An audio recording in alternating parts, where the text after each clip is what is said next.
Hello everyone, welcome to our study channel target achievers. Guys, जैसा कि पिछले video में मैंने CISF LDC के मैथ के पेपर को एनालिसिस करते हुए नंबर सिस्टम से वीडियो को स्टार्ट करने की बात कही थी, इसलिए आज का वीडियो नंबर सिस्टम का होने वाला है। नंबर सिस्टम मैथमेटिक्स का सबसे बेसिक और सबसे इम्पोर्टेंट चैप्टर है और दोस्तों CISF ASI LDC में नंबर सिस्टम से अधिकतर क्वेश्चन पूछे जाते हैं। जैसा कि फरवरी 2020 वाले पेपर में 6 क्वेश्चंस नंबर सिस्टम से पूछे गए थे, इसलिए इस चैप्टर पर आपकी पकड़ अच्छी होनी चाहिए। तो चलिए एक नज़र उन क्वेश्चन को देख लेते हैं जो फरवरी 2020 के पेपर में पूछा गया था। तो आपको मैं स्लाइड दिखा देता हूं, आप स्लाइड के थ्रू क्वेश्चन को पहले देख लीजिए। इसके बाद कुछ थ्योरी हम पढ़ लेंगे, थ्योरी पढ़ने के बाद कुछ क्वेश्चंस सॉल्व करेंगे, उसके बाद इन सारे क्वेश्चंस को सॉल्व करेंगे जो पूछा गया था 2020 में। आप एक बार स्लाइड देख लीजिए, उसके बाद हम क्वेश्चन सॉल्व करेंगे। एक क्वेश्चन ये हो गया, इसके बाद ये भी पूछा गया है, ये भी पूछा गया है। ये सारे नंबर सिस्टम के क्वेश्चन हैं, आप देख लीजिए एक बार। ये भी हो गया, ये हो गया और यह लास्ट हो गया। यानी कि 6 क्वेश्चन हैं टोटल जो कि पूछे गए हैं 2020 फरवरी 2020 के पेपर में। तो चलिए अब इनको सॉल्व करने से पहले हम अच्छे से थ्योरी समझ लेते हैं, क्योंकि थ्योरी को जब तक हम नहीं जानेंगे तब तक हम क्वेश्चन सॉल्व नहीं कर पाएंगे। तो आइए नंबर सिस्टम से हम शुरू करते हैं। देखिए, सबसे पहले हम देखेंगे नेचुरल नंबर क्या होता है, यानी कि प्राकृतिक संख्या। तो जैसा कि आप इस वर्ड को सुन रहे हैं कि नेचुरल नंबर, यानी कि ये नंबर नेचुरल होते हैं, प्राकृतिक होते हैं। तो इसका अर्थ होता है कि हम जब किसी से बुलवाते हैं कि काउंटिंग करो, तो वो कहाँ से शुरू करता है? वो कभी 0, 1, 2, 3 नहीं शुरू करता। वो जब भी शुरू करता है अपना काउंटिंग 1 से शुरू करता है। 1, 2, 3, 4, 5, 6 या फिर हिंदी में 1, 2, 3, 4। तो यानी कि नेचुरली सामने वाले के जुबान से जो निकलता है वही नेचुरल नंबर होता है। तो 1 से लेकर अनंत तक, 1 से लेकर इनफाइनाइट तक की सारी संख्याएं नेचुरल नंबर कहलाती हैं, प्राकृतिक संख्याएं कहलाती हैं। लेकिन अब देखिए 1, 2, 3, 4, 5, 6, 7, 8, 9, 9 के बाद आता है 10। तो 10 में 1 के ऊपर एक 0 लगाया जाता है। तो ये 0 तो इन सारे नेचुरल नंबर में है ही नहीं, इसलिए 0 को शामिल करके 0, 1, 2, 3, 4 ऐसे करके आगे तक अनंत तक की संख्याओं को होल नंबर बोला जाता है, यानी पूर्ण संख्याएं। यानी कि 0 शामिल कर देने के बाद हमारी संख्याएं पूर्ण हो जाती हैं। तो हमने यहाँ नेचुरल नंबर और होल नंबर को समझ लिया, यानी कि प्राकृतिक संख्या और पूर्ण संख्या को समझ लिया। अब बात करते हैं इंटीजर्स की। देखिए, जो इंटीजर्स होते हैं यह माइनस इनफाइनाइट से लेकर प्लस इनफाइनाइट्स के बीच में होते हैं। तो बात आती है कि इंटीजर्स की ज़रूरत पड़ी क्यों। देखिए, हम किसी को कुछ पैसे देते हैं या किसी से कुछ पैसे लेते हैं, या फिर अकाउंट में पैसे जमा करते हैं या अकाउंट से पैसे निकालते हैं। तो इस कंडीशन में माइनस और प्लस वाली जो संख्या हैं यह हमें एक सिंबल देती हैं कि हमने पैसा निकाला है या जमा किया है। जैसे कि मान लीजिए हमने 5,000 रुपये निकाले, तो 5,000 रुपये निकाले, अकाउंट से डिडक्ट हुआ है, बाहर निकला है, तो ये माइनस हो जाएगा, हमारे अकाउंट से यह माइनस हो जाएगा। तो ये माइनस के इंटीजर में शो करेगा, जिससे कि हमें पता चलेगा कि हमारे पैसे निकले हैं। लेकिन अगर प्लस में 5,000 लिखा जाता है, इसका अर्थ हो जाता है कि 5,000 रुपये जमा किए गए हैं, या फिर 5,000 रुपये किसी को दिया गया है तो माइनस में हो जाता है, और हमने किसी से लिया है तो यह प्लस में हो जाता है, क्योंकि वो हमारे पास इंक्लूड हो गया, ऐड हो गया। तो इंटीजर्स का यही काम है। तो इंटीजर्स को हमने समझ लिया। चलिए आगे देखते हैं इवन नंबर और ऑड नंबर। इवन नंबर और ऑड नंबर बहुत ही सिंपल है, हो सकता है आप में से बहुत सारे लोग को पता होगा, लेकिन हम सबको साथ लेकर चलेंगे, जो थोड़ा कमज़ोर है वो भी इसे समझ ले। तो इवन नंबर यानी कि सम संख्या।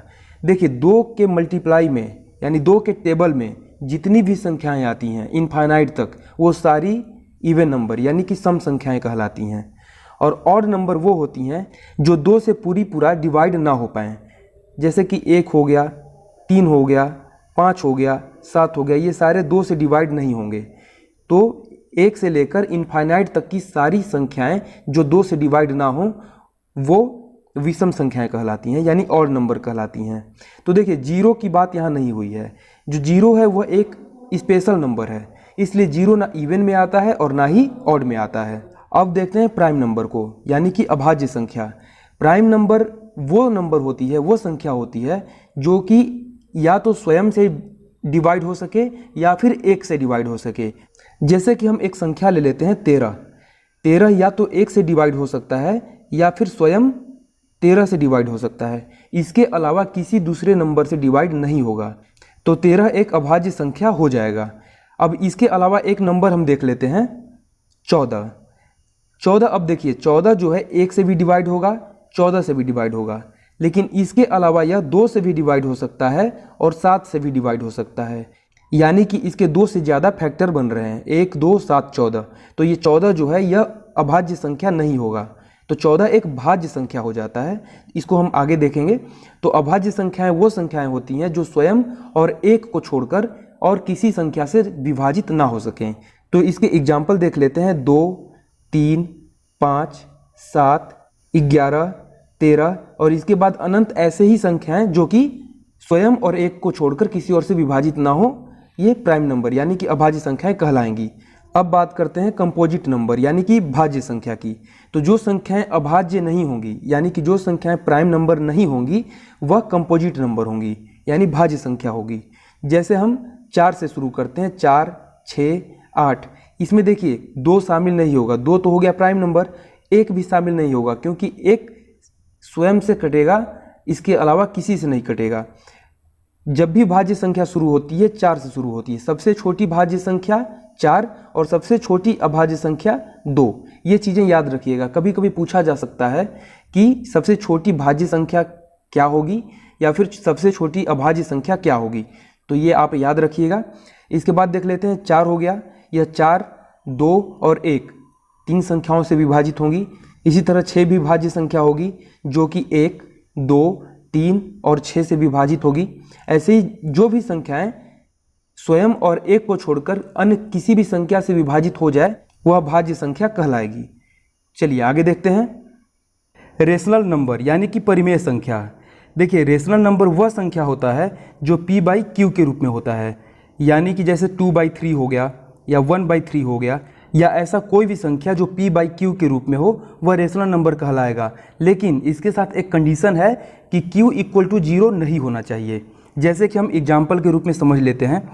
मान लीजिए कि 4/0 लिखते हैं, तो ये जो ऊपर में p हम मान रहे हैं और नीचे q मान रहे हैं, तो नीचे का q जो है यह 0 हो जाता है, जो कि नहीं होना चाहिए। यानी कि अगर 4/0 लिखा जाए तो यह परिमेय संख्या नहीं होगा। इसको होने के लिए हमेशा p/q का एक रूप होना चाहिए और q = 0 नहीं होना चाहिए। इसके अलावा वैसी संख्याएं जो कि सॉल्व करने के बाद पॉइंट के बाद अगर कोई नंबर आता है और वो रेगुलर चलता चला जाता है तो वह भी परिमेय संख्या में आता है। जैसे कि हम देख लेते हैं, कोई संख्या हम सॉल्व करते हैं, मान लीजिए कि 2/3 है। वैसे 2/3 और 1/3 ये बेस्ट उदाहरण है जो मैं समझाने जा रहा हूँ उसका। तो 2/3 को हम ले लेते हैं। 2/3 को जब सॉल्व करते हैं तो आता है 0.6666 और ये कंटिन्यू 6 लास्ट तक अनंत तक चलता चला जाएगा, तो यह एक रेशनल नंबर कहलाएगा। ठीक है। वैसे ही अगर 1/3 को सॉल्व करते हैं तो यह हो जाता है 0.3333 और ये कंटिन्यू लास्ट तक यानी कि इनफाइनाइट तक 33 चलता चला जाएगा, तो यह भी परिमेय संख्या होगा। लेकिन वहीं पर अगर कोई ऐसी संख्या होती जिसका कोई अंत नहीं होता और नंबर हमेशा बदलते रहते, जैसे मान लीजिए कि 0. या फिर 1.1236402 मतलब रैंडमली कोई भी नंबर आता है और कंटिन्यू ऐसे ही रैंडमली आता चला जाता है जिसका कोई अंत नहीं होता, तो वह रेशनल नंबर नहीं कहलाएगा। इसको अब हम इरेशनल के रूप में समझने की कोशिश करते हैं। देखिए वही चीज़ जो मैं समझा रहा था कि पॉइंट के बाद नंबर बदलते रहते हैं और अनंत तक चलता चला जाता है बदलते हुए, वह इरेशनल नंबर कहलाता है। इरेशनल नंबर कहलाता है यानी अपरिमेय संख्या कहलाता है। जैसे √2 हो गया, √5 हो गया, √7 हो गया, ये सारे इरेशनल नंबर हैं। यानी कि वे सभी संख्याएं जो रूट के अंदर हों वो इरेशनल नंबर यानी कि अपरिमेय संख्या कहलाता है। जैसे कि मान लीजिए √2 को ही लेते हैं, तो इसका वैल्यू जब हम निकालेंगे तो इसका वैल्यू आता है 1.414, ऐसे आगे चलता चला जाएगा, यानी इसका कोई लास्ट नहीं है और ये बदलता हुआ नंबर आता रहेगा रैंडमली। तो ऐसी सारी संख्याएं जो रूट के अंदर हों वो सभी इरेशनल नंबर यानी कि अपरिमेय संख्या कहलाएंगी। इसके अलावा एक सबसे बेस्ट उदाहरण जो है, बेस्ट एग्जाम्पल जो है, यह पाई है। पाई का हम ऐसे तो वैल्यू यूज करते हैं 22/7, यानी 22/7 पाई का मान रखते हैं, लेकिन यह एग्जैक्ट वैल्यू नहीं होता है। इसका एग्जैक्ट वैल्यू जो होगा वो मैं आपको दिखा देता हूँ। इसका एग्जैक्ट वैल्यू होगा, यहाँ पर देखिए 3.14159, ऐसे ये रैंडमली चलता चला जाएगा अनंत तक। यहाँ भी जो लास्ट में यहाँ दिख रहा है 93, यह भी लास्ट नहीं है, इसके आगे और भी चलता चला जाएगा। इसलिए पाई का जो वैल्यू है यह एक इरेशनल नंबर है, अपरिमेय संख्या है। ठीक है, तो आप समझ गए होंगे कि जो भी अंडर रूट के अंदर हो या पाई हो, ये सारी इरेशनल नंबर है। और अगर आपसे पूछा जाता है, पाई दे दिया जाएगा और बोला जाएगा कि पाई कैसी संख्या है, तो ऑप्शन में अगर दिया गया हो इरेशनल नंबर यानी कि अपरिमेय संख्या, तो आप उसे ही टिक करके आएंगे। तो यहाँ पर हमने हर टाइप के नंबर्स को समझ लिया, कौन से नंबर किस टाइप के होते हैं। अब इसके बाद हम देखेंगे डिविजिबिलिटी रूल। तो चलिए हम शुरू करते हैं। नंबर डिविजिबल बाई 2 यानी कि ऐसी संख्या जो 2 से डिवाइड हो जाए। तो इसको पहचानने का नियम हम देखते हैं। कोई भी संख्या जिसका इकाई अंक 2 से डिवाइड हो जाए, वह पूरी संख्या 2 से डिवाइड हो जाएगी। जैसे मान लेते हैं, एक संख्या ले लेते हैं 1 2 4 0 1 3 6 8। तो देखिए इसका जो इकाई अंक है वह 8 है। तो 8 जो है यह 2 से पूरा डिवाइड हो जाएगी, यानी कि ये कितनी भी लंबी संख्या बनी हो यह 2 से डिवाइड हो जाएगी। इसके अलावा एक नंबर लेते हैं, मान लीजिए 4 3 2 0 1 5 6 9। तो यहाँ देखिए इकाई अंक जो है यह 9 है और 9 2 से डिवाइड नहीं होगा, इसलिए ये पूरी संख्या 2 से डिवाइड नहीं होगी। तो यहाँ पर हमने 2 से विभाजित होने का नियम जान लिया, यानी नंबर डिविजिबल बाई 2 का रूल जान लिया। अब इसके बाद चलते हैं नंबर डिविजिबल बाई 3। यह हम देख लेते हैं कि कैसे पता चलेगा कि 3 से डिवाइड कोई संख्या होगी या नहीं होगी। तो इसके लिए हम एक एग्जाम्पल ले लेते हैं 1 2 4 2 6 3। मान लीजिए यह एक संख्या है, तो इसे हमें देखना है कि 3 से डिवाइड होगा कि नहीं। तो 3 से डिवाइड होने का नियम है कि दिए गए संख्या के सभी अंकों को जोड़ा जाता है। दिए गए संख्या के सभी अंकों को जोड़ा जाता है और जोड़ने के बाद जो भी संख्या प्राप्त होती है उसे 3 से डिवाइड किया जाता है। अगर वह संख्या 3 से पूरा डिवाइड हो जाती है तो दी गई पूरी संख्या 3 से डिवाइड हो जाएगी। और यह कितने भी अंकों की संख्या हो, इसके लिए सेम यही नियम काम करता है।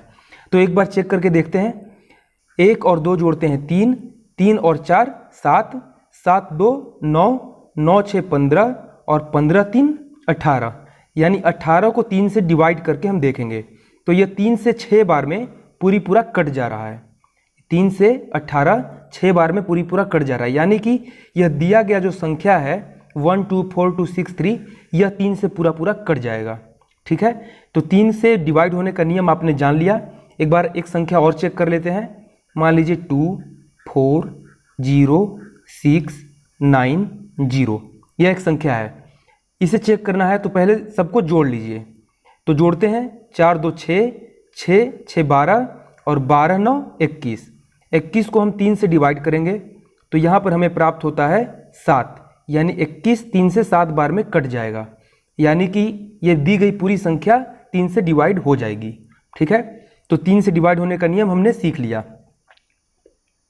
अब देखते हैं 4 से डिवाइड होने का नियम, नंबर डिविजिबल बाई 4।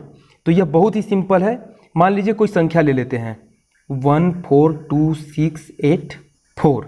तो यहाँ पर देखिए 4 से डिविजिबल होने का नियम है कि दिए गए संख्या के इकाई और दहाई के अंक को हम 4 से डिवाइड करते हैं। अगर यह 4 से पूरा कट जाता है तो दिया गया संख्या कितना भी लंबा हो यह 4 से कट जाएगा। तो यहाँ पर इकाई और दहाई का संख्या है 84। तो 84 को 4 से डिवाइड करते हैं तो 21 टाइम्स में कट जाता है, यानी कि दिया गया पूरा संख्या 4 से कट जाएगा, 4 से डिवाइड हो जाएगा। ठीक है, अब इसके बाद देखते हैं 5 से डिवाइड होने का नियम, नंबर डिविजिबल बाई 5। तो इसका सिंपल सा नियम है, किसी भी संख्या के इकाई स्थान का अंक 5 से डिवाइड हो जाता है तो यह पूरी संख्या 5 से डिवाइड हो जाएगी। या सिंपली हम कहें तो इकाई के स्थान पर 5 या 0 हो तो यह पूरी संख्या 5 से डिवाइड हो जाएगी। जैसे मान लीजिए एक संख्या ले लेते हैं 1 3 6 2 9 0 और एक संख्या और ले लेते हैं 1 3 2 0 5 5। तो देखिए पहले वाले संख्या में इकाई के स्थान पर 0 है और दूसरे वाले संख्या में इकाई के स्थान पर 5 है। तो 0 और 5 ये कभी भी हो इकाई के स्थान पर तो ये पूरी संख्या 5 से डिवाइड हो जाएगी, यानी यह भी संख्या 5 से डिवाइड हो जाएगी और ये भी संख्या 5 से डिवाइड हो जाएगी।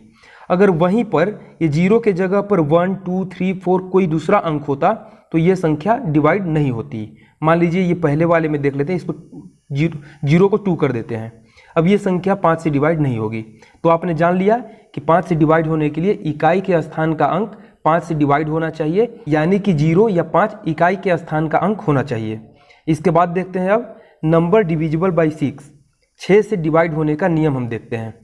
तो यहाँ पर देखिए जो 6 बना है ये 3 × 2 से बना है, यानी कि 3 और 2 का मल्टीप्लाई करने पर 6 आता है। यानी कि जो संख्या 3 और 2 दोनों से डिवाइड हो जाती है वह 6 से पूरा डिवाइड हो जाएगी। यानी कि 2 का जो नियम बताया, 2 से डिवाइड होने का जो नियम बताया वह भी फॉलो होना चाहिए और 3 वाला नियम भी, 3 से डिवाइड होने वाला नियम भी फॉलो होना चाहिए। तो वह संख्या 6 से पूरा डिवाइड हो जाएगी। जैसे हम एक एग्जाम्पल ले लेते हैं, 1, 3, 2, 4, 2। मान लीजिए यह कोई संख्या है, तो इसका पहला चीज कि इकाई का स्थान 2 है, यानी 2 से डिवाइड हो जाएगा। तो एक नियम तो फॉलो कर गया, ये 3 और 2 में से 2 का तो काम हो गया। अब देखते हैं इनको जोड़ के, 3 और 1 4, 4 2 6, 6 4 10, 10 2 12, यानी 12 जो है यह 3 से डिवाइड हो जाएगा, यानी यह 4 बार में चला जाएगा। तो यानी यह 3 से भी कट जा रहा है। तो 2 से भी फॉलो कर रहा है, 3 से भी कटने का फॉलो कर रहा है, यानी कि ये दोनों फॉलो करने का मतलब कि 6 से ये पूरा कट जाएगा। जो ये संख्या दिया गया है यह 6 से पूरा कट जाएगा। चलिए अब आगे देखते हैं नंबर डिविजिबल बाई 7, 7 से डिविजिबल होने का नियम। तो यहाँ पर देखिए दिया गया है एक नंबर 1078। तो हम इसके थ्रू समझेंगे कि क्या नियम हो सकता है, क्या नियम होगा। तो यहाँ पर देखिए जो इकाई का अंक है, यानी जो 8 है इकाई के स्थान पे, उसमें हम 2 का मल्टीप्लाई करेंगे तो 8 दूनी 16। अब इस 16 को रेस्ट जो बचे हुए अंक है 107 उसमें माइनस करेंगे। तो 107 में हम 16 को माइनस करते हैं तो हमें मिलता है 19, यानी कि 91 हमें प्राप्त होता है। अब 91 को भी हम चेक कर लेते हैं। वैसे तो 91 7 से कट जाएगा, लेकिन एक बार इसको भी सॉर्ट करके देख लेते हैं। तो इसमें भी इकाई का अंक 1 है, तो 1 में 2 का मल्टीप्लाई करेंगे तो हो जाएगा 2, और 2 को बचे हुए 9 में घटा देंगे तो आ जाएगा 7। तो 7 से डिवाइड हो जाएगा, यानी दिया गया ये सारा संख्या 7 से डिवाइड हो जाएगा। चलिए दूसरे एग्जाम्पल से समझते हैं। इसमें इकाई का अंक दिया गया है 1, तो 1 में 2 का मल्टीप्लाई करेंगे तो आएगा 2। अब बचे हुए नंबर से 2 को घटा देंगे तो 2 3 3 में से 2 को जब माइनस करेंगे तो आएगा 132, 231। अब इसमें इकाई के अंक में फिर से 2 का मल्टीप्लाई करेंगे तो होगा 2। अब बचे हुए जो संख्या है 23, 23 में से 2 को घटा देंगे तो आ जाएगा 21, और 21 जो है यह 7 से डिवाइड हो जाएगा, 7 तिहाई 21। तो यानी कि ये दिया गया सारा संख्या, यह जो 2331 है यह 7 से डिवाइड हो जाएगा। तो आई होप आपको यह नियम भी समझ में आ गया होगा। तो आगे देखते हैं 8 से डिवाइड होने का नियम, नंबर डिविजिबल बाई 8। देखिए यह जो नियम है यह 4 से डिवाइड होने का जो नियम था उसी की तरह है, बस अंतर यही है कि 4 वाले में इकाई और दहाई को देखते थे, इसमें इकाई, दहाई और सैकड़ा 3 स्थान को देखेंगे। जैसे कि हम देख लेते हैं, यहाँ एक नंबर मैं लिख देता हूँ 13248, मान लीजिए यह नंबर है। तो इसमें क्या करना था, 4 वाले में करना था 2 अंक को हम देखते थे। अगर 2 अंक डिवाइड हो जाता था तो हम सारे अंक को मान लेते थे कि 4 से डिवाइड हो जाएगा। बट यहाँ पर 8 वाले के नियम में 3 अंक को देखा जाता है, यानी कि 2 4 8 को देखा जाएगा। तो हम इसे 8 से डिवाइड करके चेक करते हैं तो 8 तिहाई 24, 8 एकम 8, यानी कि 31 बार में यह चला जा रहा है, यानी ये सारी संख्याएं 8 से चली जाएंगी, यानी कि ये सारी संख्या 8 से कट जाएगी, 8 से डिवाइड हो जाएगी। तो ऐसे कितने भी अंकों की संख्या हो जिसका शुरू का जो 3 स्थान है यह 8 से कट जाए, तो मान लीजिएगा कि ये सारी संख्या, ये इतनी बड़ी संख्या, जितनी भी बड़ी संख्या हो 8 से कट जाएगी। ठीक है, तो हमने यहाँ पर नंबर डिविजिबल बाई 8 का नियम भी जान लिया। अब नंबर डिविजिबल बाई 9 का नियम देख लेते हैं। तो यह देखिए 3 के लिए नियम पढ़े थे कि दिए गए संख्या के सभी अंकों को जोड़ते हैं और जोड़ने के बाद 3 से जब डिवाइड करने से कट जाता है तो वो सारी संख्या 3 से डिविजिबल होगी। तो यहाँ पर सेम नियम काम करेगा कि अगर दिए गए नंबर के सारे अंकों को जोड़ा जाता है और वह 9 से कट जाता है तो दिया गया सारा संख्या 9 से डिविजिबल होगा। सपोज एग्जाम्पल के रूप में देख लेते हैं 9 3 6 4 5, सपोज ये देख लेते हैं। तो इसके सारे अंकों को हम जोड़ेंगे तो 9 9 और 9 3 12, 12 6 18, 18 4 22 और 22 5 27। तो 27 को 9 से डिवाइड करके देखते हैं तो 9 तिहाई 27 3 बार में कट जा रहा है, यानी कि यह दिया गया संख्या जो है 9 से पूरा पूरा कट जाएगा। तो यहाँ पर हमने 9 वाला भी नियम जान लिया, नंबर डिविजिबल बाई 9 हमने जान लिया। तो चलिए अब देख लेते हैं नंबर डिविजिबल बाई 11, जो कि बहुत ही इंपॉर्टेंट है और बहुत ही ईजी है। तो इसके लिए होता यूँ है, एक संख्या पहले हम रख लेते हैं समझने के लिए। एग्जाम्पल के रूप में हम ले लेते हैं सपोज 1 1 1 1 1 1, सिंपल से एग्जाम्पल से हम देखेंगे। तो इसके लिए क्या करना होता है, पहले चलिए हम पेन का कलर चेंज कर लेते हैं। देखिए इसके लिए क्या करना है कि सबसे पहले अल्टरनेटिव्स को जोड़ा जाता है, यानी एक को लिए, इसके बाद एक छोड़ के दूसरे को लिए, फिर एक को छोड़ के तीसरे को लिए, इन तीनों को अलग जोड़ा जाएगा। इसके बाद अलग अल्टरनेटिव यानी कि जो बचा हुआ है इसको अलग जोड़ेंगे। ये पहला हो गया, इसके बाद एक अल्टरनेटिव ये हो गया और फिर एक छोड़ के यह हो गया। इन तीनों को अलग जोड़ेंगे। इन दोनों अल्टरनेटिव्स को जोड़ने के बाद जो संख्या अलग अलग दो प्राप्त होगी उनको घटाया जाएगा, और घटाने पर अगर हमें या तो 11 या फिर 0 इन दोनों में से कोई भी प्राप्त होता है तो यह पूरी संख्या 11 से डिवाइड हो जाएगी। अदरवाइज अगर इसके अलावा कोई दूसरी संख्या आती है माइनस करने के बाद तो यह पूरी संख्या 11 से डिवाइड नहीं होगी। तो चलिए इसको हम जोड़ लेते हैं। वैसे तो आपको पता होगा ये 11 से डिवाइड हो जाएगा, लेकिन फिर भी हम जोड़कर आपको दिखा देते हैं। 1 और 1 2 और 2 और 1 ये 3, तो ऊपर का हो गया 3, यानी ये सफ़ेद वाले अल्टरनेटिव्स 3 हो गए। इसके बाद नीचे का ये देख लेते हैं 1 और 1 2 और 2 1 3, यानी यह भी हो गया 3, और 3 को जब माइनस करेंगे तो होगा 0, जो कि हमारे 11 से डिवाइड होने के नियम को फॉलो करता है, यानी पूरी संख्या 11 से डिवाइड हो जाएगी। चलिए अब दूसरा एग्जाम्पल लेते हैं, अब आपको समझने के लिए अच्छे से। तो यहाँ पर हम ले लेते हैं 2 1 3 4 6 6। चलिए यह हम ले लेते हैं। तो इसके बाद हम इसे चेक करते हैं कि यह 11 से डिवाइड होगा कि नहीं। तो इसके लिए पहले हम ये जो अल्टरनेटिव्स हैं एक एक छोड़कर इनको अलग जोड़ेंगे। तो यह हो जाएगा 2 3 5 और 5 6 11, ये ऊपर हो गया 11। अब इसके बाद बचे हुए अल्टरनेटिव्स को जोड़ लेंगे। यह हो गया 1 में 4 जोड़ेंगे 5 और 5 में 6 जोड़ेंगे 11, यानी ऊपर भी 11 और ये भी 11। इस दोनों को जब माइनस करते हैं तो आता है 0। 11 में 11 को माइनस करेंगे तो आएगा 0। तो यह भी 11 से डिविजिबल होने का नियम फॉलो करता है, यानी कि दिया गया जो संख्या है यह पूरा संख्या 11 से डिवाइड हो जाएगा। ठीक है, अगर 0 के बदले 11 आता माइनस करने के बाद तब भी यह पूरी संख्या 11 से डिवाइड हो जाती। तो हमने लगभग सभी इंपॉर्टेंट डिविजिबिलिटी रूल को जान लिया। अब इसके बाद हम क्वेश्चन को सॉल्व करेंगे। हम जितने भी अभी थ्योरी पढ़े हैं इन थ्योरी को ध्यान में रखते हुए क्वेश्चन को सॉल्व करेंगे। तो चलिए आगे देखते हैं। क्वेश्चन नंबर 1, निम्नलिखित में से कौन सी संख्या 3 से पूरी तरह विभाजित हो जाएगी। तो 3 से विभाजित होने का नियम मैंने बताया था कि सभी संख्याओं को जोड़ा जाएगा। ठीक है, तो सभी संख्याओं को हम जोड़ लेते हैं, एक एक करके सभी ऑप्शन को देखते हैं।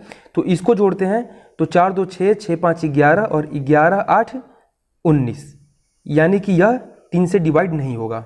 इसे जोड़ लेते हैं 9 8 17, 17 5 22, 22 4 26 और 26 5 31, यानी यह भी डिवाइड नहीं होगा। इसके बाद इसे जोड़ लेते हैं 5 1 6 6 4 10, 10 5 15, यह 3 से डिवाइड हो जाएगा, यानी कि दी गई संख्या 3 से डिवाइड हो जाएगी। तो यहाँ पर हमारा ऑप्शन सी सही हो जाएगा। चलिए क्वेश्चन नंबर 2 देखते हैं। निम्नलिखित में से कौन सी संख्या 8 से पूरी तरह विभाजित हो जाएगी। तो 8 से विभाजित होने का नियम हमें पता है, तो हम उसको फॉलो करते हैं। तो देखिए किसी भी संख्या के इकाई, दहाई और सैकड़ा यानी कि स्टार्टिंग के 3 अंक को 8 से डिवाइड करेंगे। अगर पूरा डिवाइड हो जाता है तो वह पूरी संख्या 8 से डिवाइड हो जाएगी। तो यहाँ पर हम ऑप्शन ए को देखते हैं।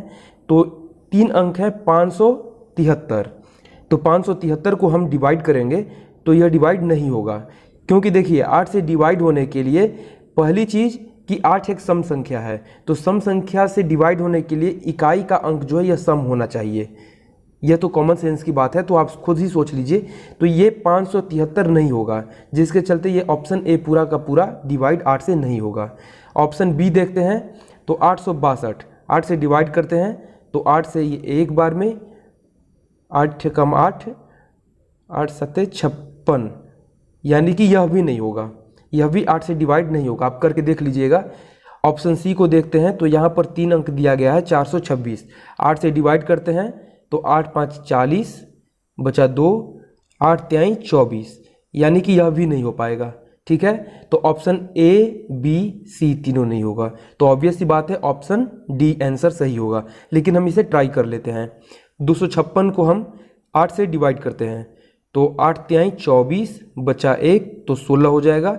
तो 8 दूनी 16, यानी 32 बार में यह कट जा रहा है 256, यानी कि ऑप्शन डी पूरा पूरा कट जाएगा। ऑप्शन डी हमारा सही आंसर हो जाएगा। ऑप्शन डी 8 से डिवाइड हो जाएगा। तो देखिए हमने जो थ्योरी पढ़ा उससे बहुत ही ज़्यादा बेनिफिट हो रहा है, और ये सारे क्वेश्चन हमारे थ्योरी से ही रिलेटेड होंगे। तो आगे और भी क्वेश्चन देखते हैं। क्वेश्चन नंबर 3 है, निम्नलिखित में से कौन सी संख्या 9 से पूरी तरह विभाजित हो जाएगी।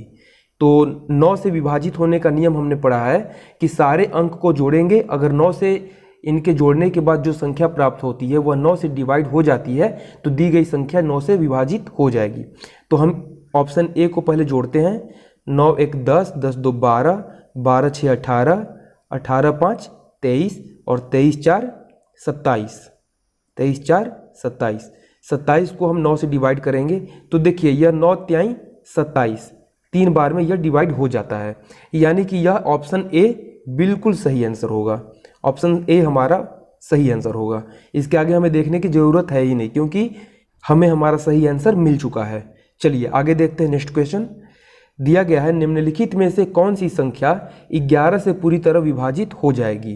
तो 11 से विभाजित होने का नियम है कि अल्टरनेटिव्स को हम जोड़ेंगे और उसके बाद दोनों अल्टरनेटिव्स के जोड़ को माइनस करेंगे। अगर माइनस करने के बाद 0 या 11 आता है तो दी गई संख्या 11 से पूरा डिवाइड हो जाएगी। तो चलिए हम ट्राई करते हैं ऑप्शन ए को। अल्टरनेटिव्स देख लेते हैं पहले। 4 2 7, 4 2 6 और 7 6 13, तो हमें जोड़ मिल गया 13। इसके बाद दूसरा जोड़ लेते हैं 3 6 और 9, तो 6 3 9 9 18, और 18 और 13 को माइनस करेंगे यानी इनका अंतर आ जाएगा 5। तो 5 अंतर आने पर 11 से डिवाइड नहीं होगा, क्योंकि हमें चाहिए 0 या 11, अंतर जो चाहिए 0 या 11 का चाहिए। तो ऑप्शन ए बिल्कुल सही नहीं होगा। अब देख लेते हैं ऑप्शन बी। 7 3 1, इनको जोड़ते हैं तो 7 3 10 1 11। इसके बाद हम जोड़ लेते हैं 2 4 3, तो 4 2 6 और 6 3 9। 11 और 9 को माइनस करते हैं तो हमें मिलता है 2। तो यह भी नहीं होगा, क्योंकि यहाँ भी 0 या 11 नहीं आ रहा है। अब ऑप्शन सी देख लेते हैं। 2 3 और 6 को जोड़ेंगे तो 6 3 9 9 2 11। इसके बाद हम जोड़ लेंगे 1 6 और 9 को, तो 6 1 7 और 9 7 16। इसको भी हम माइनस करेंगे तो हमें मिल रहा है 5। यह भी नहीं होगा, यानी ऑप्शन बी और ऑप्शन सी नहीं होगा। ऑप्शन डी ऑब्वियस सही होगा, लेकिन फिर भी हम चेक कर लेते हैं। 7 5 12 और 12 5 17, और यहाँ देख लेते हैं 6 3 9 और 9 8 17। 17 में 17 को माइनस करेंगे तो 0 आ जाएगा, यानी कि यह 11 से डिवाइड होने वाले नियम को फॉलो कर रहा है। तो यहाँ पर सही आंसर ऑप्शन डी हो जाएगा। ठीक है, सही आंसर ऑप्शन डी हो जाएगा। चलिए आगे देखते हैं नेक्स्ट क्वेश्चन। यदि 5 8 2 4 स्टार 11 से विभाजित हो जाती है तो स्टार का मान क्या होगा। तो देखिए इसी नियम को फॉलो करते हुए, 11 से डिवाइड होने वाले नियम को फॉलो करते हुए इसे सॉल्व करेंगे। तो सबसे पहले हम लिख लेते हैं 5 8 2 4 और ये हो गया स्टार। ठीक है, तो हम अल्टरनेटिव को पहले जोड़ेंगे। 5 2 7 और 7 और स्टार, तो यहाँ पर 7 रखते हैं और यहाँ पर जो होगा हम इसको देख लेंगे। इसके बाद इस अल्टरनेटिव को देखते हैं तो 8 4 12, तो 12 में से कौन सी संख्या घटाएं कि या तो 0 हो या 11 हो। तो 1 घटाएंगे तो 11 हो जाएगा, तो हमें 7 ऑलरेडी इसमें इस अल्टरनेटिव को जोड़ने में मिला है, तो एक तो होगा नहीं, तो हमें देखना होगा अब इसको जीरो करने के लिए। तो 12 में अब 12 घटाएंगे तभी जीरो होगा। तो 7 पहले से है, यहाँ पर अगर स्टार की जगह पर 5 रखते हैं तो 7 5 12, तो 12 मिलने के बाद हम इस 12 में घटाएंगे तो हमें मिल जाएगा 0, जो कि 11 से डिवाइड होने वाले रूल को फॉलो करता है। तो ये स्टार का वैल्यू हो जाएगा 5। तो इसका सही आंसर ऑप्शन बी हो जाएगा। इसका सही आंसर ऑप्शन बी हो जाएगा। चलिए आगे देखते हैं नेक्स्ट क्वेश्चन। 5 4 3 2 स्टार 7 9 से पूरी तरह विभाजित हो जाए तो स्टार का मान क्या होगा। तो चलिए हम 9 से डिवाइड होने वाले नियम पे इसको सॉल्व करेंगे। तो दिया गया है 5 4 3 2 स्टार 7, ठीक है। तो इनको हम जोड़ते हैं, तो 5 4 9, 9 3 12, 12 2 14, 14 7 21, और हमें 9 से डिवाइड करने के नियम पे चलना है। तो इसमें क्या जोड़ा जाए जो कि 9 से डिवाइड हो जाएगी। तो 9 तिहाई 27, 27 अगर हम ला देते हैं इनके जोड़ को तो 9 से डिवाइड हो जाएगा। तो यहाँ 21 हमें मिला हुआ है, तो इसमें अगर 6 और जोड़ देते हैं तो 27 हो जाएगा, ठीक है। तो स्टार के जगह पे हम 6 रखेंगे, तो इसका सही आंसर ऑप्शन सी हो जाएगा। इसका सही आंसर ऑप्शन सी हो जाएगा। चलिए आगे देखते हैं नेक्स्ट क्वेश्चन। 81 से विभाजित होने वाली 4 अंकों की सबसे बड़ी संख्या क्या होगी। तो 81 से विभाजित होने वाली 4 अंकों की सबसे बड़ी संख्या निकालनी है हमें। तो देखिए 4 अंकों की सबसे बड़ी संख्या होती है 9999। ये 4 अंकों की सबसे बड़ी संख्या होती है। इससे एक अंक भी आगे जाएंगे तो 5 अंकों की संख्या बन जाएगी। जैसे कि इसमें एक जोड़ते हैं तो यह बन जाएगा 10,000, ठीक है, जो कि 5 अंक का हो जाएगा, 1 2 3 4 5। तो इसलिए 9999 हमारी 4 अंकों की सबसे बड़ी संख्या हो जाएगी। लेकिन बोल रहा है कि 81 से विभाजित भी होनी चाहिए। तो सबसे पहले हम देख लेते हैं कि 81 जो है ये 9 × 9 से बना है, यानी जो संख्या 9 से डिवाइड हो जाएगी, ये 9 से 2 बार डिवाइड हो जाएगी, वह संख्या 81 से भी डिवाइड हो जाएगी, ठीक है। तो चलिए हम सबसे पहले ऑप्शन को चेक कर लेते हैं। तो सबसे पहले हम ऑप्शन ए को लेते हैं, 9 9 5 6। इन सारे अंक को जोड़ेंगे तो 9 9 18, 18 5 23 और 23 6 29। 29 को 9 से अगर हम डिवाइड करते हैं तो यह 9 से डिवाइड नहीं होगा, यानी कि ऑप्शन ए हमारा बिल्कुल भी आंसर नहीं होगा। ऑप्शन बी को जोड़ते हैं, 9 9 18, 18 और 8 26 और 26 4 30, जो कि 9 से डिवाइड नहीं होगा, यानी कि यह भी हमारा आंसर नहीं होगा। इसके बाद हम देखते हैं ऑप्शन सी को। ऑप्शन सी को जोड़ते हैं तो 9 9 18, 18 3 21 और 21 में 6 जोड़ते हैं तो हो जाता है 27। 27 9 से डिवाइड होता है कि नहीं चेक करते हैं, तो 9 तिहाई 27, यानी 3 बार में कट गया, यानी कि यह 9 से डिवाइड हो जाएगा। तो ऑप्शन सी 9 से डिवाइड हो जाएगा। लेकिन अभी हम ऑप्शन डी को भी देखेंगे। अगर डी भी 9 से डिवाइड हो जाता है तो फिर एक बार और 9 से डिवाइड करके हमें चेक करना होगा, क्योंकि हमें 9 × 9 का निकालना है, सिर्फ 9 का नहीं निकालना। अगर डी वाला 9 से डिवाइड नहीं होगा तो हमारा ऑप्शन सी सही आंसर हो जाएगा। तो चलिए एक बार हम देख लेते हैं। तो देखते हैं ऑप्शन डी को जोड़ के, 9 9 18, 18 6 24, 24 3 27, ये भी 27 आ गया और यह भी 9 से डिवाइड हो जा रहा है। तो बहुत कॉम्प्लिकेटेड हो रहा है। तो अब हम इसे 9 से एक बार डिवाइड करके फिर से चेक करेंगे। तो हम ऑप्शन सी में 9 से डिवाइड करते हैं, ठीक है।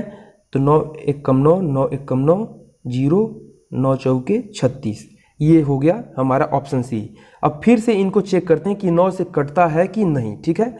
तो हम जोड़ लेते हैं इनको, 4 1 5, 5 1 6 आ रहा है।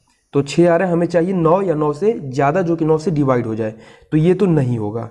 अब इसके बाद इसमें 9 से डिवाइड करके देख लेते हैं। तो 9 1 कम 9, 9 1 कम 9, 0, 9 7 1 63, ठीक है। अब फिर इनको जोड़ लेते हैं और 9 से डिवाइड करके देखते हैं। तो 7 1 8 1 9, 9 से डिवाइड हो जाएगा, जो कि 9 से डिवाइड होने वाले रूल को फॉलो कर रहा है। यानी कि ऑप्शन डी को हम जब डिवाइड करते हैं 9 से 2 बार तो यह डिवाइड हो जाता है, लेकिन ऑप्शन सी को जब हम 2 बार 9 से डिवाइड करते हैं तो नहीं हो पाता है, सिर्फ एक ही बार 9 से डिवाइड हो पाता है। तो इसका सही आंसर ऑप्शन डी हो जाएगा।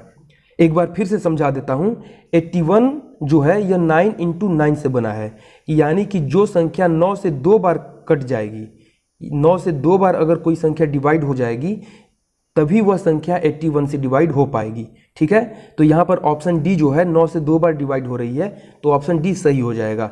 और यह 4 अंकों की सबसे बड़ी संख्या होगी जो कि 81 से डिवाइड होगी। चलिए आगे देखते हैं नेक्स्ट क्वेश्चन। वह 4 अंकों की बड़ी से बड़ी संख्या क्या होगी जो 4, 5, 6 और 8 से पूरी तरह विभाजित हो जाए। तो देखिए यहाँ बोला जा रहा है 4, 5, 6 और 8 से विभाजित हो जाए, तो सबसे पहले हमें इनका एलसीएम निकालना होगा 4, 5, 6, 8 का। तो 4, 5, 6, 8 का जब एलसीएम निकालते हैं तो हमें मिलता है 120, यानी 120 जो है ये इनका एलसीएम हो गया। अब देखिए जो बोल रहा है कि वह 4 अंकों की बड़ी से बड़ी संख्या क्या होगी जो इतने से पूरी तरह विभाजित हो जाए, तो वह जो संख्या होगी वह 120 से पूरी तरह अगर विभाजित हो जाती है तो इन सभी से विभाजित हो जाएगी। ठीक है, तो हमें वह बड़ी से बड़ी संख्या निकालनी है जो 120 से पूरी तरह विभाजित हो जाए।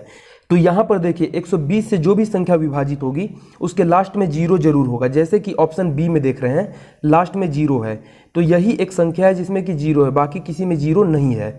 तो यही संख्या 120 से डिवाइड हो सकती है, लेकिन हम ट्राई कर लेते हैं एक बार इसे डिवाइड करके।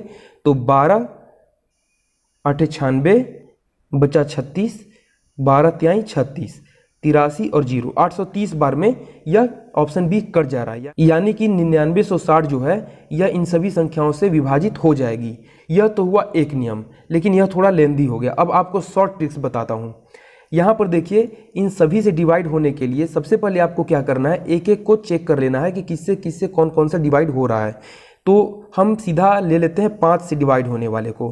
तो 5 से डिवाइड होने का नियम है कि इकाई अंक में या तो 0 होना चाहिए या फिर 5 होना चाहिए। तो देखिए ऑप्शन बी ही एक ऐसी संख्या जिसका इकाई अंक 0 है, बाकी किसी का इकाई अंक ना तो 0 है और ना ही 5 है। तो ऑप्शन बी ऐसे भी हमें सही आंसर मिल रहा है। तो आप ऑप्शन के थ्रू भी आंसर निकाल सकते हैं, ये आपके खुद के सोच पे डिपेंड करता है कि आप कितना अच्छा सोच पाते हैं। ठीक है, तो इसको सॉल्व करना बहुत ही आसान है। आपके पास ऐसे भी एलडीसी में बहुत ज़्यादा टाइम होता है, तो आप अपने टाइम को सही से यूटिलाइज कीजिए। और मैथ ही ऐसा चैप्टर होता है जो टाइम टेकन होता है, तो मैथ पर अच्छा टाइम दीजिए और क्वेश्चन को डेफिनेटली सॉल्व करने का कोशिश कीजिए। ठीक है, चलिए आगे देखते हैं नेक्स्ट क्वेश्चन। वह कौन सी संख्या 5437 में जोड़ी जाए ताकि प्राप्त संख्या 2, 3, 4, 5 से पूरी तरह विभाजित हो जाए। तो देखिए यह बहुत ही आसान क्वेश्चन है। सबसे पहले हमें 2, 3, 4, 5 का एलसीएम निकालना होगा। तो 2, 3, 4, 5 का एलसीएम होता है 60। ठीक है, 2, 3, 4, 5 का एलसीएम 60 हो जाएगा। तो जो संख्या 60 से डिवाइड हो जाएगी वह इन चारों से भी डिवाइड हो जाएगी। ठीक है, तो यहाँ पर बोला जा रहा है कि इतने में कौन सी संख्या जोड़ी जाए ताकि वह संख्या 60 से पूरी तरह डिवाइड हो जाए। इन सभी से डिवाइड होने का मतलब कि 60 से पूरी तरह डिवाइड हो जाए। तो यहाँ पर हम 60 से इसको डिवाइड करेंगे और थोड़ा सा स्टेप आगे बढ़ेंगे जो कि हमें इसमें कम दिखाई दे रहा है। तो यहाँ पर हम डिवाइड करते हैं 5, 4, 3, 7, इसमें हम 60 से डिवाइड करेंगे। तो 6 9 54, तो 5 4 0, 9 बार में आ जाएगा। तो ये कट गया, यहाँ पर हो गया 3 7, तो हमें रिमाइंडर मिल गया 37। तो 37 जो है यह 60 से जितना कम है वही हमारा आंसर होगा, क्योंकि 37 में हमें ऐसा क्या जोड़ना चाहिए कि यह 60 बन जाए। ठीक है, तो 60 में हम 37 को माइनस करते हैं तो हमें मिल जाता है 23।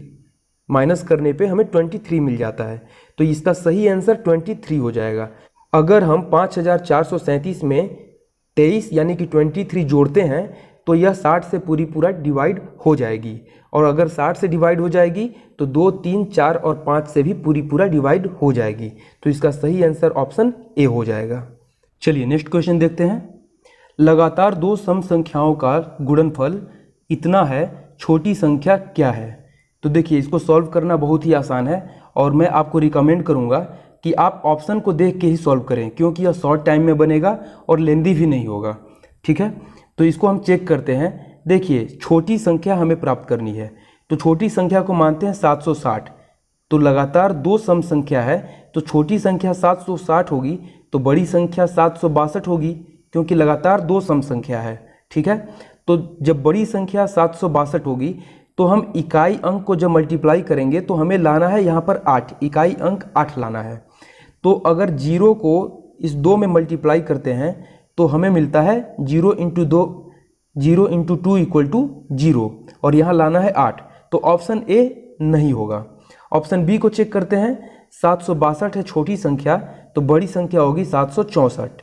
अब इकाई अंक को हम मल्टीप्लाई करते हैं, तो 4 का 2 में मल्टीप्लाई करेंगे तो हो जाएगा 8, जो कि इसको फॉलो कर रहा है। यहाँ 8 आ रहा है, तो ऑप्शन बी सही आंसर हो सकता है। लेकिन इसके आगे भी हम चेक कर लेते हैं। अगर 764 को लेते हैं तो बड़ी संख्या 766 होगा, तो 6 का मल्टीप्लाई 4 में करेंगे तो 24, यानी कि इकाई संख्या 4। तो यहाँ पर है 8, यानी ऑप्शन सी भी नहीं होगा। तो ऑप्शन बी में डाउट है, तो ऑप्शन बी हो सकता है, लेकिन ऑप्शन डी को भी चेक कर लेते हैं। तो हम लेते हैं 766 को, तो बड़ी संख्या होगी 768। 8 का मल्टीप्लाई अगर हम 6 में करते हैं तो आता है 48, यानी इकाई अंक हो जाएगा 8, और यहाँ 8 दिया गया है। तो हमें ऑप्शन बी और ऑप्शन डी में डाउट हो गया। तो अब हम इसे कैसे चेक करेंगे? तो इसे चेक करने के लिए हमें मल्टीप्लाई करना होगा। 762 में हमें 764 से मल्टीप्लाई करना होगा, तो 762 में 764 से मल्टीप्लाई करते हैं तो हमें ज़्यादा कुछ नहीं करना है, हम 2 अंक तक भी निकाल लेते हैं तो हमें पता चल जाता है। तो मल्टीप्लाई करने के लिए पहले 4 का मल्टीप्लाई 2 में करेंगे 8, फिर यहाँ क्रॉस मल्टीप्लाई कर देते हैं, 6 चौके 24 और यहाँ पे 6 दूनी 12, इन दोनों को जोड़ते हैं तो हो जाता है 36, यानी कि 36 का ये वाला 6 यहाँ रखेंगे और 3 को कैरी ले लेंगे। ठीक है, तो हमें 68 मिल गया और हमें चाहिए था 68, तो ऑप्शन बी यहाँ पर सही हो रहा है। और अब ऑप्शन डी को भी चेक कर लेते हैं यहाँ पर। ठीक है, तो 766 को हम लेते हैं, तो 766 और बड़ा संख्या हो जाएगा 768। अब इनको मल्टीप्लाई कर लेते हैं, 8 छके 48, कैरी हो गया 4, 8 का मल्टीप्लाई 6 में, 8 छके 48 और 6 का मल्टीप्लाई 6 में, 6 छहा के 36, इन दोनों को जोड़ते हैं तो 8 6 14, 4 3 7 1 8, 84, और 84 में ये कैरी जोड़ देंगे तो 88, तो 88 का 1 8 यहाँ पर आ जाएगा और 1 8 कैरी ले लेंगे, तो ये 88 हो रहा है और हमें चाहिए था 68, जो कि ऑप्शन बी हमें दे रहा था, लेकिन ऑप्शन डी नहीं दे रहा। तो यहाँ पर ऑप्शन बी बिल्कुल सही आंसर हो जाएगा। चलिए देखते हैं नेक्स्ट क्वेश्चन। लगातार 2 विषम संख्याओं का गुणनफल 19,043 है, छोटी संख्या कौन सी होगी? तो यहाँ पर हमें निकालना है लगातार 2 विषम संख्याओं में से छोटी संख्या। तो यहाँ पर हमें 2 विषम संख्याएं देखनी है जिनके गुणनफल से हमें ये संख्या प्राप्त होती है। ठीक है, और उसकी छोटी संख्या जो होगी वही हमारा आंसर होगा। तो हम ऑप्शन को देख लेते हैं। अगर छोटी संख्या 137 होगी तो बड़ी संख्या 139 होगी। जैसा कि यहाँ बोल रहा है लगातार 2 विषम संख्याएं, तो अगर 137 छोटी संख्या होगी तो इसके बाद की विषम संख्या 139 होगी। तो इसको हम मल्टीप्लाई करके देखते हैं। तो 9 का मल्टीप्लाई 7 में करेंगे तो 9 7 63, इकाई अंक 3, तो ये फॉलो कर रहा है। ठीक है, तो ऑप्शन ए को हम डाउट में रखेंगे और ऑप्शन बी को देखते हैं। 131 है छोटी संख्या, तो बड़ी संख्या 133 होगी। तो 3 का मल्टीप्लाई 1 में करते हैं, यह भी फॉलो कर रहा है क्योंकि 3 आ रहा है इकाई अंक और हमें 3 ही चाहिए। ऑप्शन सी को चेक कर लेते हैं। 133 है तो 135 होगी बड़ी संख्या। 5 का मल्टीप्लाई 3 में, 5 3 15, इकाई अंक 5, यानी यह फॉलो नहीं करेगा। ऑप्शन डी देख लेते हैं। 129 है तो बड़ी संख्या 131 होगी। तो 9 का मल्टीप्लाई 1 में करते हैं तो 9 आएगा, यहाँ पर चाहिए 3, तो यह भी नहीं होगा, ऑप्शन डी भी नहीं होगा। ऑप्शन ए और ऑप्शन बी में हमें आंसर मिलेगा। तो हम ऑप्शन ए और ऑप्शन बी को चेक कर लेते हैं। देखिए ऑप्शन ए में है 137, तो छोटी संख्या 137 होगी तो बड़ी संख्या 139 होगी। इनको मल्टीप्लाई कर लेते हैं। 9 का मल्टीप्लाई 7 में करेंगे तो 9 7 63, कैरी 6, इनको क्रॉस मल्टीप्लाई करते हैं तो 9 3 27 और 7 3 21, तो 7 1 8 2 2 4, 48 में 6 जोड़ते हैं तो हो जाएगा 54। तो 54 वाला ये 4 जो है यहाँ पर रख देंगे और 5 कैरी हो जाएगा। ठीक है, हमें चाहिए था 43 इकाई और दहाई अंक पे, तो यहाँ पर 43 दिया गया है, तो यह सही हो सकता है, लेकिन ऑप्शन बी को चेक कर लेते हैं। दिया गया 131 और बड़ी संख्या रख लेते हैं 133, मल्टीप्लाई करेंगे 3 × 1 3, क्रॉस मल्टीप्लाई 3 3 9 और 3 का 1 में मल्टीप्लाई 3, 9 3 12, तो 12 का 2 यहाँ पर रख दिया जाएगा और एक कैरी हो जाएगा। तो 23 जो कि यहाँ पर 43 दिया गया है, तो 23 होने से यह गलत हो जाएगा। तो इसका सही आंसर ऑप्शन ए हो जाएगा। ठीक है, अगर आप समझ रहे हैं तो अच्छी बात है, नहीं तो आप थोड़ा ट्राई कीजिएगा, कोशिश कीजिएगा, समझ जाइएगा। चलिए आगे देखते हैं नेक्स्ट क्वेश्चन। लगातार दो संख्याओं का गुणनफल इतना है, इनमें से छोटी संख्या क्या है? तो देखिए वहाँ पर सम और विषम था, यहाँ पर सीधा दिया गया है कि लगातार दो संख्याएं। तो दो संख्याएं में अब क्या होगा कि दो को नहीं जोड़ना होगा, यानी कि छोटी संख्या 89 होगी तो बड़ी संख्या 90 होगी। तो चलिए हम चेक कर लेते हैं ऑप्शन के थ्रू। अगर छोटी संख्या 89 लेते हैं तो बड़ी संख्या 90 होगी, यानी कि 9 का गुणा 0 में करेंगे तो 0 हो जाएगा। और इकाई संख्या दिया गया है, इकाई अंक दिया गया है 6, तो यह गलत हो जाएगा। ऑप्शन बी देख लेते हैं, 94 है तो बड़ी संख्या 95 होगी। 5 का मल्टीप्लाई 4 में करेंगे तो 5 चौके 20, 0 हो जाएगा इकाई अंक। लेकिन यहाँ पर इकाई अंक दिया गया है 6, तो यह भी गलत हो जाएगा। फिर देख लेते हैं ऑप्शन सी, 90 दिया गया है तो बड़ी संख्या होगी 91। 1 का मल्टीप्लाई 0 में करेंगे तो 0 हो जाएगा, बट हमें लाना है 6, तो यह भी गलत हो जाएगा। अब यहाँ ऑप्शन डी को देख लेते हैं, 92 दिया गया है तो 93 होगी बड़ी संख्या। 3 का मल्टीप्लाई 2 में करेंगे तो हो जाएगा 6, और यहाँ पर दिया गया है 6, तो ऑब्वियस सी बात है ऑप्शन डी सही हो जाएगा। तो हमारा ऑप्शन डी सही आंसर हो जाएगा। चलिए आगे देखते हैं नेक्स्ट क्वेश्चन। 3 क्रमिक संख्याओं का योग 39 है, उन तीनों में से सबसे बड़ा निम्नलिखित में से कौन है? तो यहाँ पर दिया गया है 3 क्रमिक संख्याएं, यानी कि 3 लगातार संख्याएं। तो सबसे छोटी संख्या को हम x मान लेते हैं और हमें निकालना है सबसे बड़ी संख्या। ठीक है, तो सबसे छोटी संख्या x मान लेते हैं, तो उसके बाद वाली संख्या होगी x+1, और इसके बाद फिर तीसरी संख्या होगी x+2। क्योंकि लगातार संख्याएं हैं, ना तो सम में दिया गया ना विषम में, लगातार संख्याएं बोली गई हैं। तो x, x+1, x+2, अगर इसके बाद चौथी संख्या होती तो x+3, तो हमें 3 ही संख्या निकालना है। तो इन तीनों संख्याओं का जो योग है यानी जोड़ है, एडिशन है, वो 39 है। तो इनको हम जोड़ देते हैं, तो बीच में ये प्लस का हम सिंबल दे देते हैं, तो जोड़ने पर आ रहा है 39।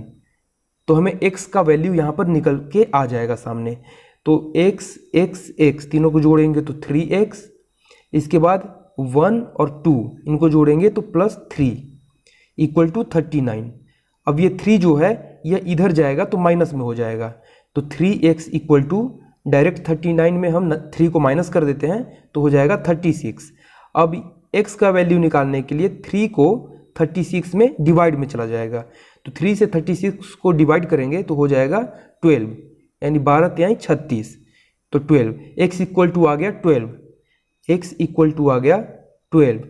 x जो थी सबसे छोटी संख्या थी, हमें निकालना है सबसे बड़ी संख्या। सबसे बड़ा, तीनों में सबसे बड़ा निम्नलिखित में कौन होगा? तो यहाँ पर सबसे छोटी संख्या 12 है, तो इसके बाद वाला संख्या होगा 13, और सबसे बड़ी संख्या यानी तीसरी संख्या होगी 14। तो हमारा सही आंसर हो जाएगा 14। सही आंसर ऑप्शन सी हो जाएगा। चलिए आगे देखते हैं नेक्स्ट क्वेश्चन। लगातार 4 सम संख्याओं का औसत 27 है, सबसे बड़ी संख्या कौन सी है? यहाँ औसत दिया गया है, यानी कि एवरेज दिया गया है। तो देखते हैं इसको बनाने के लिए नियम दिया गया है। लगातार 4 सम संख्याएं, तो देखिए सबसे छोटी संख्या को x मान लीजिए, इसके बाद वाली जो संख्या होगी सम संख्या होगी x+2 होगी, इसके बाद की संख्या x+4 होगी, और इसके बाद की सम संख्या x+6 होगी। ठीक है, तो ये लगातार हमारी 4 सम संख्याएं हो गई। अब हमें x का वैल्यू पहले पता करना है, तो दिया गया यहाँ इनका औसत 27 है। तो औसत होता है सभी संख्याओं का जोड़ बाई सभी संख्याओं की संख्या। ठीक है, तो सभी संख्याएं तो यही हैं, तो इनको जोड़ देंगे, और बाकी कितनी संख्याएं हैं ये सारी, तो 4 संख्याएं हैं, तो बाई 4 कर देंगे, सबको जोड़ के 4 कर देंगे डिवाइड में। ठीक है, तो इनको जोड़ते हैं x, 2x, 3x, 4x, तो 4x हो जाएगा, प्लस यहाँ हो गया 2, ये 4 और 6, इन तीनों को जोड़ेंगे तो 6 × 4 = 10, 10 × 2 = 12 बाई 4। तो ये औसत है, तो इसके बराबर कितना आ रहा है? तो इसके बराबर आ रहा है 27। ठीक है, तो अब हम इस 4 को, नीचे वाले 4 को मल्टीप्लाई में ले जाएंगे, तो हो जाएगा 4x + 12 इक्वल टू 27 में 4 का मल्टीप्लाई कर देंगे तो हो जाएगा 108, ठीक है, 108 हो जाएगा। तो 4x + 12 equal to 108, 4x + 12 equal to 108। इस 12 को अब इधर ले जाएंगे तो माइनस हो जाएगा, तो 4x equal to minus direct कर देता हूँ तो हो जाएगा 6 और ये हो जाएगा 9, 96। तो x इक्वल टू हो जाएगा, ये 4 चला जाएगा डिवाइड में, तो डायरेक्ट डिवाइड कर देता हूँ तो 4 दूनी 8, 4 चौके 16, x इक्वल टू 24 आ गया, x इक्वल टू 24 आ गया। तो हमें चाहिए सबसे बड़ी संख्या, तो सबसे छोटी संख्या थी x जो कि है 24, तो इसके बाद की संख्या होगी 26, इसके बाद की संख्या होगी 28 और लास्ट वाली संख्या होगी 30, यानी कि सबसे बड़ी संख्या होगी 30। तो हमारा सही आंसर हो जाएगा option C.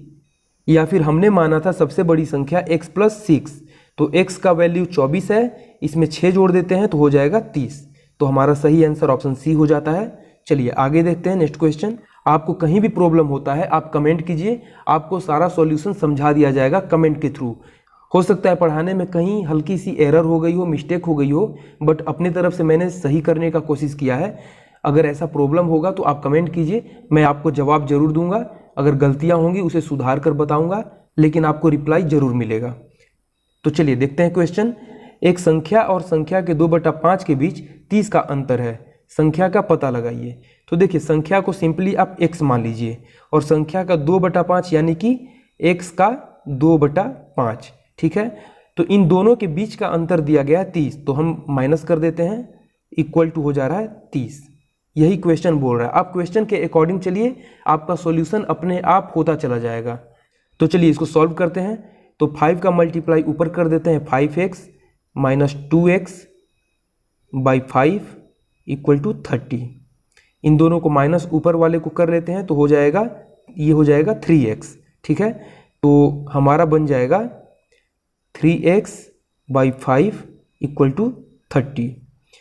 3x equal to हो जाएगा, ये ऊपर जाएगा यहाँ तो मल्टीप्लाई हो जाएगा, तो 3x इक्वल टू 150। तो x इक्वल टू हो जाएगा, ये 3 से 150 डिवाइड हो जाएगा तो हो जाएगा 50। 3 से 150 को डिवाइड करने पे आएगा 50, तो x का वैल्यू हो गया 50। और हमसे पूछा गया था संख्या का पता लगाइए, तो वो संख्या थी x, तो x का वैल्यू हमें 50 मिल गया। तो हमारा सही आंसर हो जाएगा ऑप्शन ए। ऑप्शन ए हमारा सही आंसर हो जाएगा। चलिए आगे देखते हैं नेक्स्ट क्वेश्चन। 1 से 200 के बीच कितने पूर्णांक ऐसे हैं जो 2 तथा 3 दोनों से विभक्त हैं? तो देखिए वैसी संख्या जो 2 और 3 दोनों से विभक्त होगी, दोनों से डिवाइड हो सकती है, तो इसके लिए इन दोनों का मुझे एलसीएम निकालना होगा। तो 2, 3 का एलसीएम होता है 6, यानी 6 से जो संख्या डिवाइड हो जाएगी वह 2 और 3 दोनों से डिवाइड हो जाएगी। तो हमें यह पता करना है कि 6 के कितने मल्टीपल हैं 1 से लेके 200 के बीच में। तो हम पता लगाते हैं। 1 से 60 के बीच में हमें मल्टीपल मिलेगा 10, क्योंकि 6 का अगर हम टेबल 10 बार पढ़ते हैं तो 60 आता है, तो 1 से 60 के बीच में 10 मिलेगा। फिर 60 से 120 के बीच में भी, 60 से 120 के बीच में भी हमें मिलेगा 10, और 120 से लेकर 180 के बीच में भी मिलेगा हमें 10, ठीक है, क्योंकि ये सारे 60-60 के हमें इंटरवल मिल रहे हैं। तो 10, 10, 10, 30 हो गया 180 तक। 180 तक हम पहुंचते हैं तो हमें मिलती है 30 ऐसी संख्याएं जो कि 6 से डिवाइड हो जाएंगी, यानी कि 2 और 3 दोनों से डिवाइड हो जाएंगी। अब 180 के आगे बढ़ते हैं तो 6 तिहाई 18, यानी कि 196 तक पहुंचेंगे तो हमें 3 और संख्याएं मिल जाएंगी जो होंगी 186, 192 एंड 198। ये 3 संख्याएं और हो जाएंगी, यानी कि 30 पहले था और 3 और, यानी 33। 33 ऐसी संख्याएं मिलेंगी, 33 ऐसी संख्याएं मिलेंगी जो कि 2 और 3 दोनों से डिवाइड हो जाएंगी। तो इसका सही आंसर ऑप्शन डी हो जाएगा। आप इस क्वेश्चन के सॉल्यूशन को दोबारा देख लीजिएगा, आपको समझ में आ जाएगा। तो चलिए अब देखते हैं वैसे क्वेश्चन को जो कि फरवरी 2020 के एग्जाम में, जो कि CISF LDC का एग्जाम हुआ था, उसमें पूछा गया था, तो उसे हम सॉल्व करते हैं। देखिए क्वेश्चन दिया गया है, निम्नलिखित में से कौन एक अभाज्य संख्या है? तो बहुत ही सिंपल सा क्वेश्चन आपके लिए हो गया, जो कि मैंने अभी स्टार्टिंग में ही पढ़ाया था। तो अभाज्य संख्या 9 नहीं होगा, क्योंकि यह 3 से भी डिवाइड होता है। 3 और 1 9 और 1 के अलावा 3 से भी डिवाइड हो जाता है, तो यह नहीं होगा। 4 भी नहीं होगा क्योंकि 4 और 1 के अलावा यह 2 से भी डिवाइड हो जाता है। 8 भी नहीं होगा क्योंकि 8 और 1 के अलावा यह 2 और 4 यानी 2 और 4 से भी डिवाइड हो जाता है। तो यहाँ पर 2 सही आंसर हो जाएगा क्योंकि ये 2 जो है एक स्वयं से डिवाइड होगा यानी 2 से डिवाइड होगा और 1 से डिवाइड होगा। तो इसका सही आंसर ऑप्शन बी हो जाएगा। चलिए आगे देखते हैं दूसरा क्वेश्चन। 88 द्वारा पूर्ण रूप से विभाजित सबसे बड़ी 4 अंकों की संख्या। तो 88 को आप देखिए 11 × 8 लिख सकते हैं। तो वैसी संख्या जो 11 से भी डिवाइड हो जाए और 8 से भी डिवाइड हो जाए वह संख्या 88 से पूरा डिवाइड हो जाएगी। ठीक है, तो हम चेक कर लेते हैं। 11 से डिवाइड होने के लिए तो यह बी भी हो जाएगा, ए भी हो जाएगा, सी भी हो जाएगा, डी भी हो जाएगा, ये सारे हो जाएंगे 11 से डिवाइड। हम 8 से चेक करेंगे तो हमें आंसर मिल जाएगा। ठीक है, तो 8 से डिवाइड होने का हम चेक कर लेते हैं। स्टार्टिंग की 3 संख्या है, 900 को हम डिवाइड करते हैं, ऑप्शन ए में 900 को डिवाइड करते हैं। तो 900 में हम डिवाइड करेंगे 8 से, तो 8 एकम 8, बचेगा 1, हो गया 00 और 8 से ये 100 नहीं जाएगा, यानी कि यह ऑप्शन ए सही नहीं होगा, ऑप्शन ए गलत होगा। ऑप्शन बी को चेक कर लेते हैं। 3 संख्याएं हैं 9, 9, 9, तो हम तीनों को 8 से डिवाइड करेंगे। तो 8 से डिवाइड होने के लिए तो सबसे पहले इकाई अंक को सम संख्या होना चाहिए। तो यहाँ पर दिया गया 9, तो यह विषम संख्या है, तो यह 8 से डिवाइड बिल्कुल नहीं होगा। चलिए ऑप्शन सी को चेक कर लेते हैं। 988, 3 संख्याएं इकाई दहाई सैकड़ा की हैं, तो इसको डिवाइड करते हैं 8 से। 8 एकम 8, 8 दूनी 16, 8 तिहाई 24, नहीं होगा। आप चेक कर लीजिएगा, यह भी नहीं होगा। तो ऑप्शन सी भी सही नहीं होगा। ऑप्शन डी को चेक करते हैं। 944, इसको 8 से डिवाइड करते हैं, तो 8 एकम 8 हो गया 1, 4, 4, 8 एकम 8 हो जाएगा 64, 8 अठाई 64, यानी कि यह डिवाइड हो जा रहा है। ठीक है, ऑप्शन डी 8 से, ऑप्शन डी का जो यह 3 अंक है 944, यह 8 से कट जा रहा है, यानी कि 11 से तो यह डिवाइड हो जाएगा क्योंकि 99 और 44 यह 11 से डिवाइड हो जाएगा। इसके साथ ही यह 8 से भी डिवाइड हो रहा है, यानी कि यह सही आंसर हमारा हो जाएगा। ऑप्शन डी हमारा सही आंसर हो जाएगा। चलिए आगे देखते हैं नेक्स्ट क्वेश्चन। वह संख्या जिसे 9497 में जोड़ा जाना चाहिए ताकि योग 5, 6, 4 और 3 से बिल्कुल विभाज्य हो। तो देखिए 5, 6, 4 और 3 से विभाज्य होने के लिए इनके एलसीएम को निकालना होगा।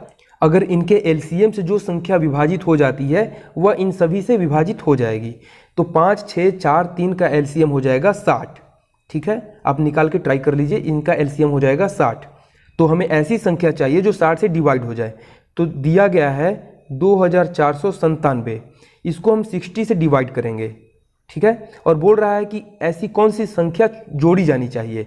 तो हम 60 से पहले डिवाइड करेंगे, इसके बाद हम देखते हैं।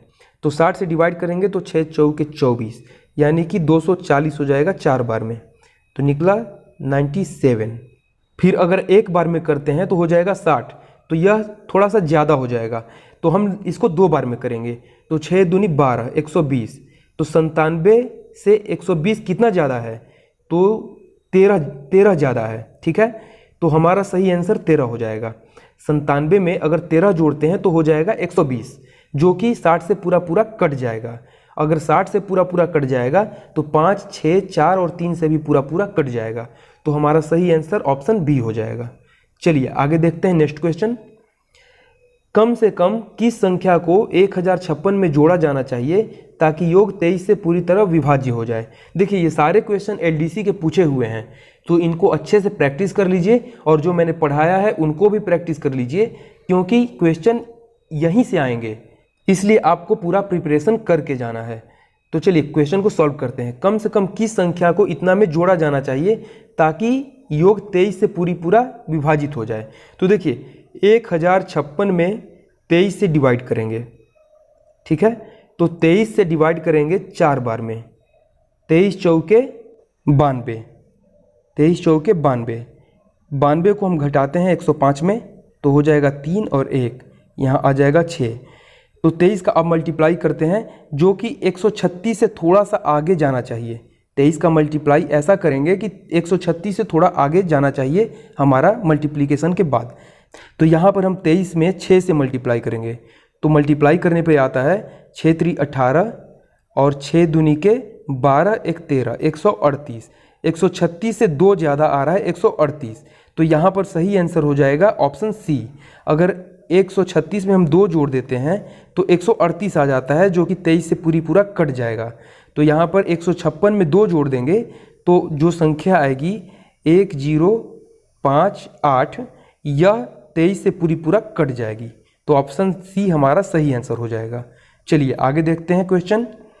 44 से विभाजित होने पर एक संख्या भागफल के रूप में 432 और शेषफल के रूप में 0 देती है। उसी संख्या को 31 से विभाजित करने पर शेषफल क्या होगा?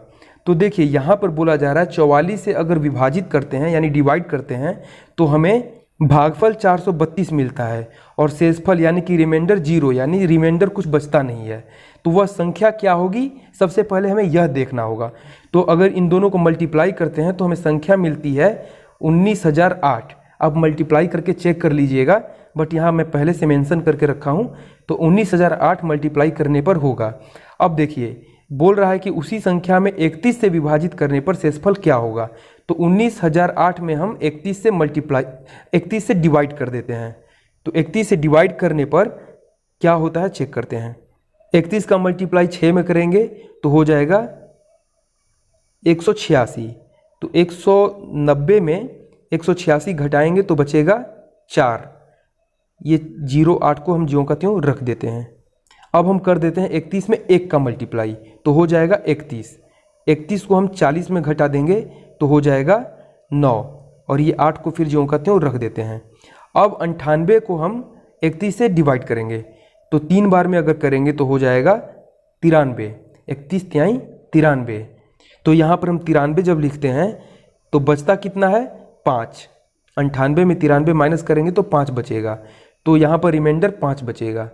तो सही आंसर ऑप्शन ए हो जाएगा। हमें पूछा क्या था, 31 से विभाजित करने पर शेषफल क्या होगा। तो शेषफल जो है यह 5 होगा, रिमाइंडर 5 होगा। तो इसका सही आंसर ऑप्शन ए हो जाएगा। चलिए आगे देखते हैं नेक्स्ट क्वेश्चन। यदि एक संख्या के आधे, 1/3 तथा 1/4 का कुल योग संख्या से 12 अधिक है तो संख्या है। देखिए सबसे पहले आप संख्या को x मान लीजिए। अब बोला गया है कि संख्या के आधे यानी कि x/2, 1/3 यानी x/3 तथा 1/4 यानी x/4 का कुल योग। तो चलिए सबको जोड़ देते हैं। संख्या से 12 अधिक है तो इक्वल टू, संख्या तो x माने ही थे, इससे 12 अधिक है तो 12 जोड़ देंगे। अब ये सॉल्व करेंगे, x का जो वैल्यू होगा वही हमारा आंसर होगा, क्योंकि हमें संख्या पता करना है। तो सबसे पहले 2 3 4 का एलसीएम लेंगे तो हो जाएगा 12। ठीक है, ऊपर 2 6 के 12 यानी कि 6x प्लस 4 3 चौके 12 यानी कि 4x प्लस 4 तिहाई 12 यानी कि 3x। ये हो जाएगा 6 4 10 3 13, 13x बटे में 12 तो हो जाएगा 13x बटे में 12 इक्वल टू x प्लस 12। ठीक है, तो 12 को हम उस साइड ले जाएंगे तो हो जाएगा उधर मल्टीप्लाई। तो 13x इक्वल टू, ये मल्टीप्लाई के लिए इसको ले जा रहे हैं, तो 12x प्लस 144, 12 का 12 में मल्टीप्लाई करने पर 144। अब 13x यहाँ है, 12x यहाँ है, तो 12x को अपोजिट साइड ले आएंगे तो माइनस हो जाएगा। तो 13x में से 12x घटा तो x बचेगा, x इक्वल टू 144। तो हमारा सही आंसर 144 आ जाएगा, x का वैल्यू 144 आ जाएगा। तो हमसे संख्या जो पूछा था वह निकल गया, 144 हमारा सही आंसर हो जाएगा। ऑप्शन ए हमारा सही आंसर होगा।